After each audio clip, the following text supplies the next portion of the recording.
A 20-year-old man arrested in connection with the rape of a child at a Dros restaurant in Pretoria is expected to appear in court tomorrow. Now, images of the suspect and a disturbing video of him covered in blood and naked, allegedly after committing the crime, went viral last week. But the circulation of this clip has been widely discouraged, as sharing the footage could actually jeopardize the process of the case. So we're talking about this case from our Sea Point studios in Cape Town with Dr David Klatzowa. He's a forensic science expert who's investigated thousands of criminal cases, including the murder of mining magnate Brett Kebble. Again, Dr Klatzowa, thank you very much for joining us. This is social media for you, and you have to understand how frustrating it can be out there, because, I mean, I've got somebody already on Twitter busy saying, someone with a Twitter handle, Free Equal Just Society, Leanne Manners is doing her part to protect a white perpetrator. She's basically telling us only white perpetrators have rights and blacks don't. She's being racist. I mean, this is social media. Now, if you were listening to the interview, nothing like that has come out. We're saying that the law applies to everybody across the board. But people take what they want to out of a story. And this is where things go wrong, because nowhere has that actually ever been said. And in cases like this, as you mentioned earlier, race has got nothing to do with it. This is a criminal case, and a very horrific criminal case that could be jeopardized by not following the law. The repercussions of social media, and this is, Dr. Klatzowa, what I want to talk about now. Social media has a mind of its own. It really does. You have got so many people that believe that they are judges, that they are lawyers, that they are investigative journalists and FBI agents, doing the job that perhaps the law should be doing. How do we control things on social media? Well, it has become a kind of monster of its own making, in a way, because there is no way. The subtle changes that happen as people put their own spin on things in the social media change the story completely. And you may start off with a comment which may be relatively innocent, which becomes a highly inflammatory comment towards the end of the social media commentary. That's the first thing. The second thing is that this man effectively is going to end up being tried in the court of public opinion. It's not a great place to try him. He needs to be tried in a proper, unemotional court where the evidence is properly tested, properly led, and challenged in a proper way. To have him tried in this fashion, particularly in this instance where it is a highly emotional case and where it is going to produce strong emotions from everybody on both sides of the score, it is a very dangerous and unnecessary and unwanted thing to happen. But we are learning about social media. We're learning about the dangers of it. Our Premier learned about the dangers of it, where she made a remark which was taken and blown into a major political issue. The dangers of commenting unwisely on social media have yet to be fully explored. When we talk about this video footage that has come out now, can it be admissible in court? I mean, basically the whole of South Africa has seen this now. Has this been jeopardized as well? It may well be. It may well be jeopardized. And that's a worry, because a guy like this needs to be held accountable for what he has done. And the law needs to take his course.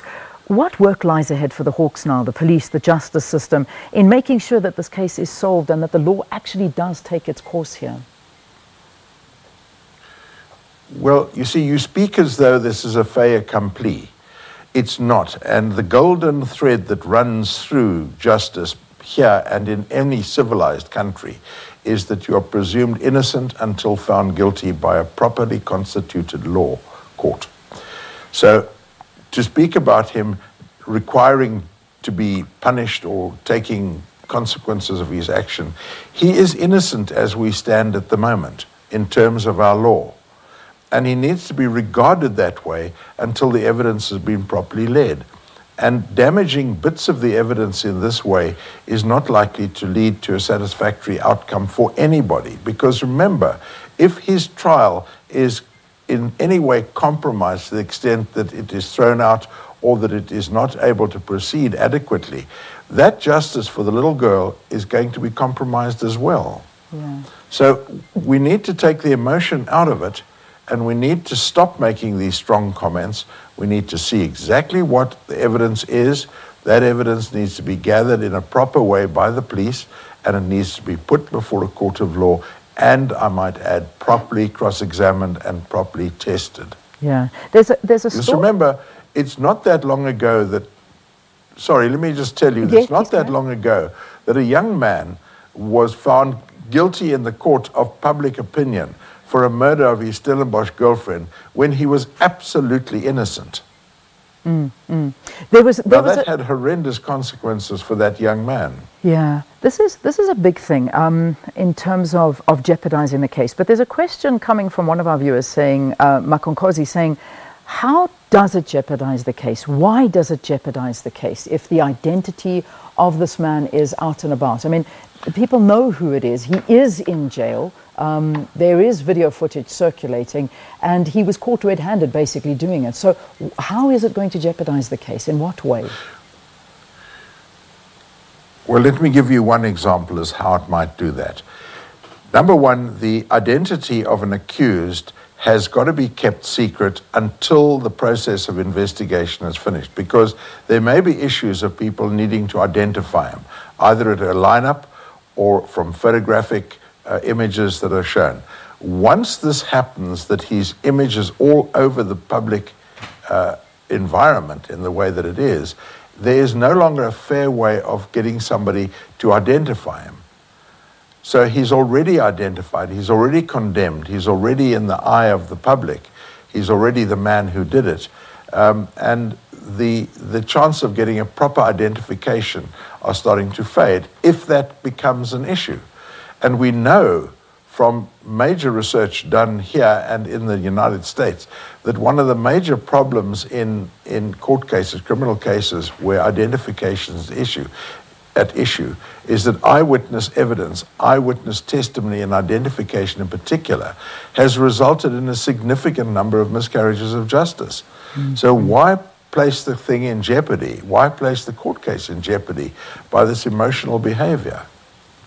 Unfortunately, we do He'll get justice if everybody lets the thing roll on as it needs to roll on. All right, we leave it there for this morning. Thanks very much for talking to us.